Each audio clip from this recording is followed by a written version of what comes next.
Escrimeuses et scrimeurs, bienvenue dans ce premier tuto matos dédié à la détection des pannes au fleuret.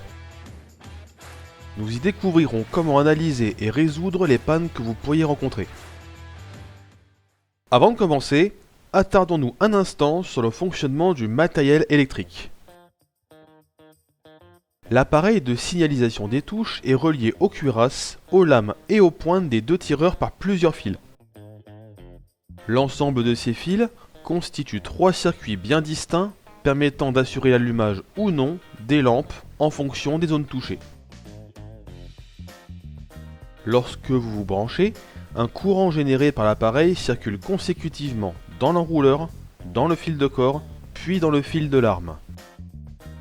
Il passe ensuite par un contact présent dans la pointe, qui va lui permettre de retourner vers l'appareil en passant par la lame. Maintenant, pendant le combat, deux situations peuvent se produire. Si vous touchez la cuirasse de votre adversaire, le courant ne revient plus par votre lame, mais passe par le circuit de votre adversaire. Une lampe de couleur va alors s'allumer. Si vous touchez une autre zone non reliée à votre piste, comme une table d'arbitrage ou une zone non valable, le courant ne passe plus par votre arme, mais reste dans l'appareil, ce qui allumera une lampe blanche. Tout dysfonctionnement dans ce système entraînera une anomalie dans l'allumage des lampes. Il en existe trois types.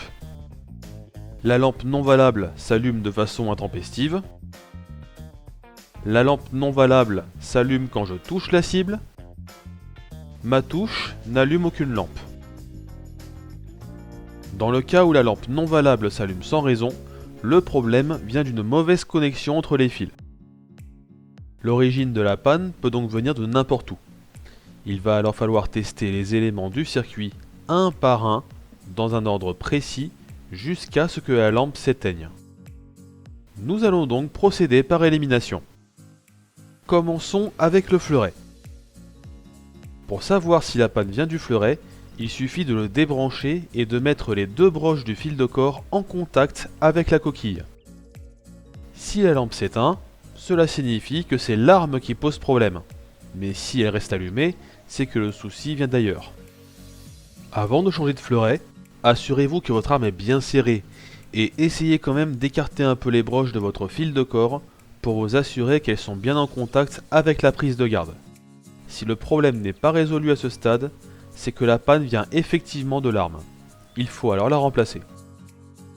Si le fleuret est hors de cause, il faut alors tester le fil de corps. Pour le vérifier, retirez partiellement la prise à trois broches sans la débrancher de l'enrouleur. Mettez ensuite en contact votre arme ou n'importe quel objet métallique avec les broches numéro 1 et 2.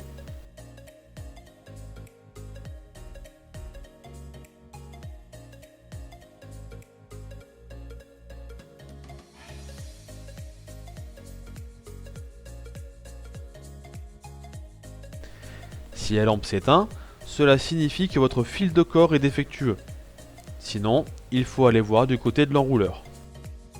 L'enrouleur est branché à l'appareil de signalisation des touches avec une prise à trois broches identique à celle de votre fil de corps. Il suffit de réaliser la même opération que précédemment pour vérifier son état. Si la mise en contact d'un objet métallique avec les broches numéro 1 et 2 résout le problème, il faut changer l'enrouleur. Autrement, il faut changer de piste et signaler la panne à votre maître d'armes. Penchons-nous à présent sur le deuxième type d'anomalie couramment rencontrée au fleuret. Vous touchez en plein milieu de la cible, mais c'est la lampe non valable qui s'allume et non la lampe de couleur.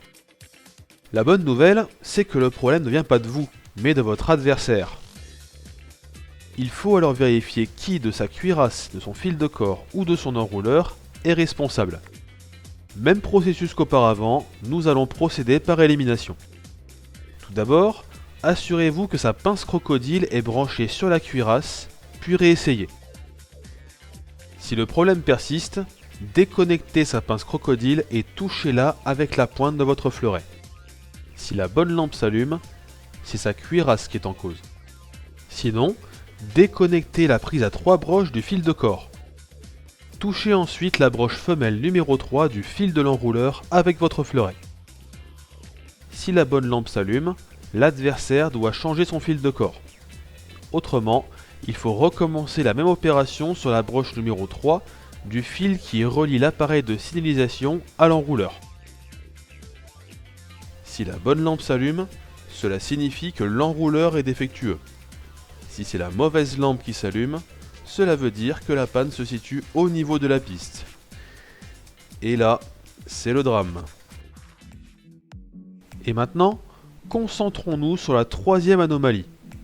Que faire si la lampe ne s'allume pas après une touche? Commencez donc par vérifier que l'appareil est bien allumé. On ne sait jamais.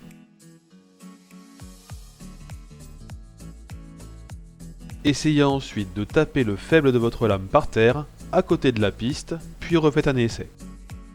Si cela ne suffit pas, débranchez tour à tour votre arme, votre fil de corps, puis l'enrouleur.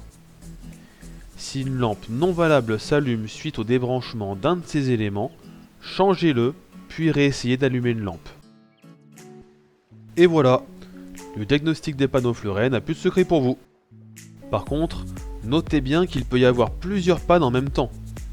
Vous n'aurez pas d'autre choix que de traiter les problèmes un par un en gérant une première panne avant de passer à la suivante. Dans les futures vidéos de cette nouvelle playlist, nous verrons comment réparer chacun des éléments cités dans ce tuto. D'ici là, nous vous souhaitons une bonne journée et à bientôt sur les pistes!